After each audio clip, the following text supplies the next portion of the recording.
060 973. 9 minutes before 8 then. After 8, remember, Dame Cressida Dick, the Commissioner of the Metropolitan Police, here to take your calls. But before that, let's get more analysis of that result down in Old Bexley and Sidcup from the Chairman of the Conservative Party, Oliver Dowden, who joins me now.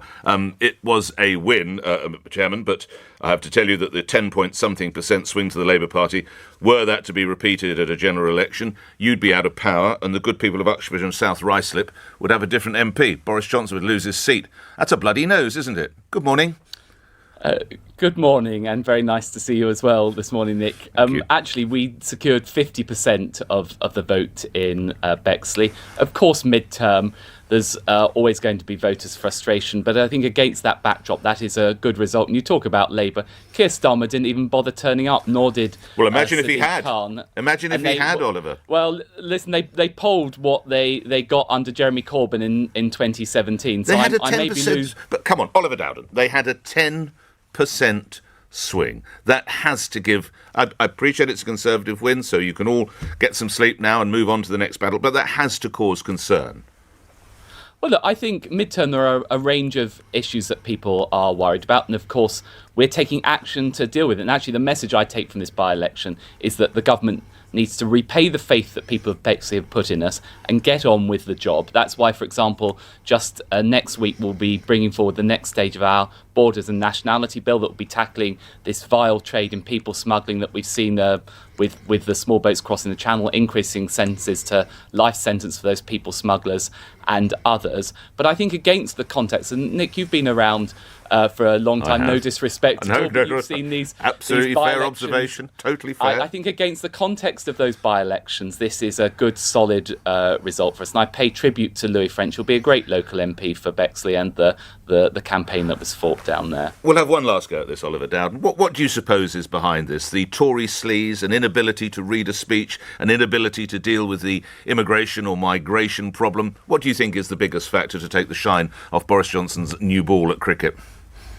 Well, you're doing a very valiant job of trying to turn this into some massive disaster for the Conservative Party. Actually, when Boris turned up and I was with him, he tried to discreetly enter the campaign HQ in Sidcup. Immediately, kids on the top of a bus spotted him, started shouting and screaming. People emerged from everywhere for selfies. But were they shouting supportively? Or were they shouting...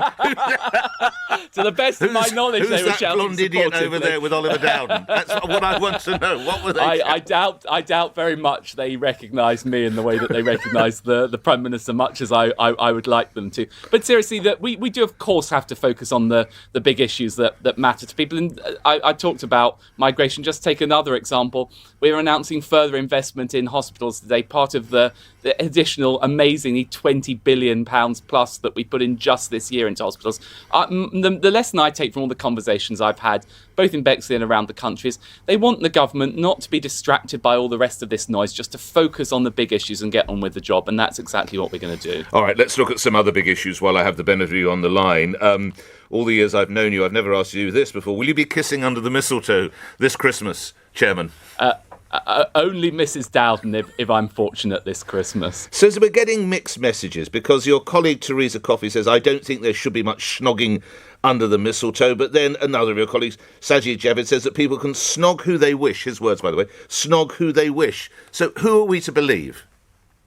Well, look, first of all, I do appreciate that many of your listeners will have concerns about this new COVID variant and what they should do in response to it.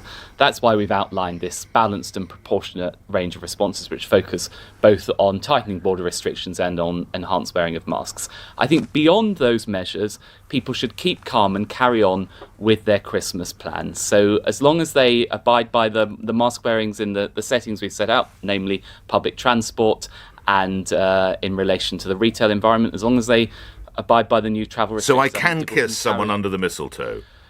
If you wish to kiss somebody under the mistletoe, so yes. The good doctor's prescription in this case is wrong.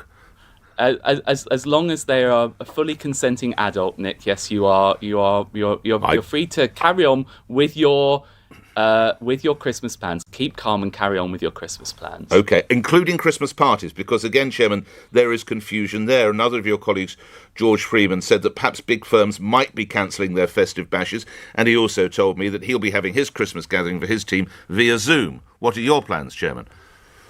Well, I'm not intending to change any of my Christmas plans, because aside from if I go shopping, I will make sure that I wear my mask. And if I go on public transport to go shopping, I will make sure that I wear my mask. Those are the rules that have changed. Beyond that, and I appreciate there may well be people that own pubs who are listening to this show. The government is not saying to people, don't go to the pub, don't have a nice time. We believe at this stage these are sensible and proportionate measures whilst we examine the full nature of this virus, and that's exactly what our scientists are doing at Porton Down right now. On the subject of parties, were you in attendance at either of the two gatherings in Downing Street last year when London was under certain tiered restrictions? No, I was Secretary of State for Digital Culture, Media and Sport. Well, it doesn't mean you don't get invited to a party. I would have thought you're the man to have along. If he's doing culture and sport, he's going to liven the party. Are you aware of these gatherings, Chairman?